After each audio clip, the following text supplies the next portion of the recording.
ঠিক আছে, তুমি চাইছো একটা ছোট্ট নাটকীয় গল্প স্ক্রিপ্ট, এখানে দুই বন্ধু একসাথে হাঁটছে, ছোট বন্ধু বারবার হাততালি দিয়ে মজার কথা বলছে, তারপর বড় বন্ধুর রাগ হয়ে আয় আর তারা থেমে দাঁড়িয়ে কথাবার্তা বলে। আমি সেটাকে সুন্দরভাবে সাজিয়ে দিলাম।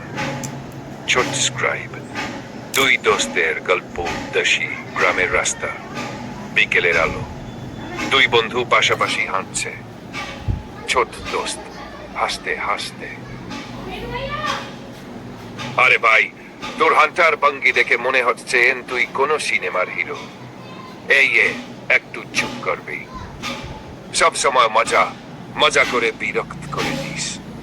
আরে রাগ করিস না, তুই রাগ করলে তো আরো মজার লাগে, মুখটা ফুলে বেলুন হয়। আর চুপ, আর একটা কথা বললে আমি চলে অপেক্ষায়।